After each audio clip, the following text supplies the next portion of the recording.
Everyday low price.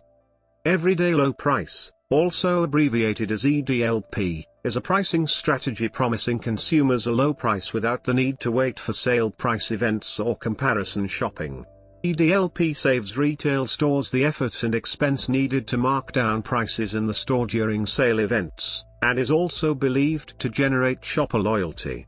It was noted in 1994 that the Walmart retail chain in the United States, which follows an EDLP strategy, would buy feature advertisements in newspapers on a monthly basis, while its competitors would advertise weekly.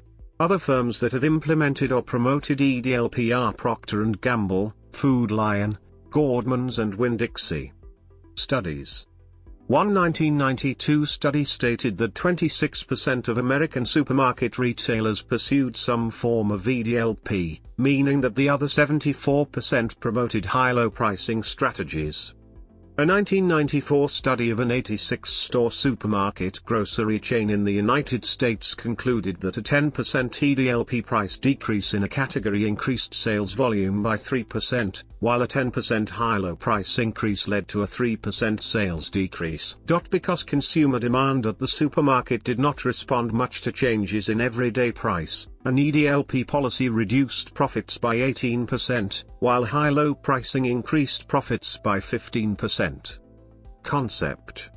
The price set by an EDLP retailer is typically within the range of a high-low retailer's discounted price and its non-discounted price. It is common for competing retailers to segment the market by choosing different pricing strategies.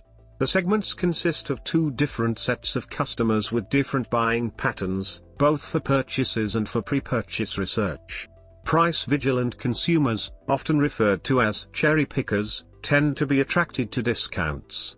They are willing to do the research to learn about discounts, and to stockpile products when discounts exist. These consumers are better reached by promotional pricing strategies.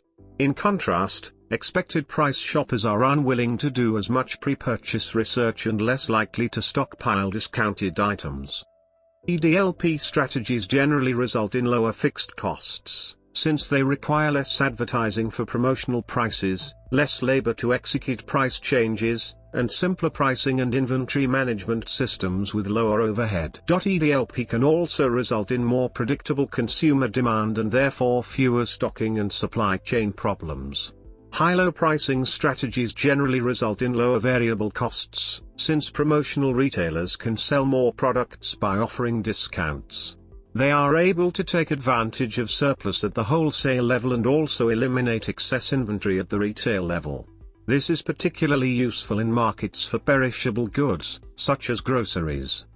If the market is sharply segmented by cherry pickers and expected price shoppers, then EDLP retailers have no incentive to switch to high-low pricing strategies, and vice versa.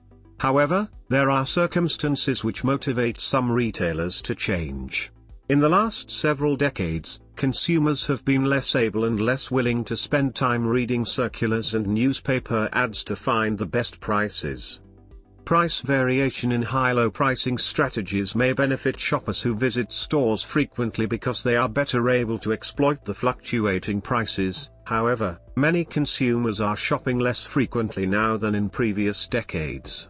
These buying trends would predict that many grocers would switch from high-low pricing to EDLP, if the cost to switch was minimal. However, total costs for EDLP are higher in many markets, and it is extremely expensive for retailers to switch strategies. Not only is the initial cost high, but the EDLP strategy must be maintained long enough for consumers to associate lower prices with the brand.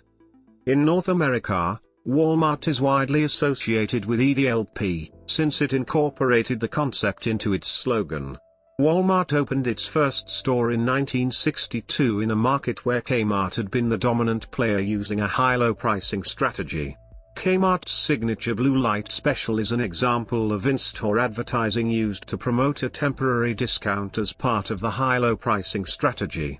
Walmart's success in EDLP and the decline of other retailers have followed the long-term trend in this market and in consumer buying habits. The growth of Walmart's supercenters in the 1990s was expected to drive the same trend in grocery stores. Despite Walmart's success with the supercenter concept, high-low pricing has not been entirely replaced by EDLP in the grocery market. In many markets, high-low pricing results in higher revenues. This is largely connected to the psychology associated with sales shopping. While consumers state in surveys that they prefer the convenience and savings of EDLP, they actually tend to purchase more when high-low pricing strategies are employed.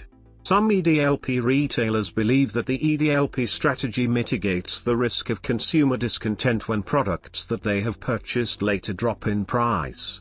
However, this effect does not appear significant enough to modify consumer behavior.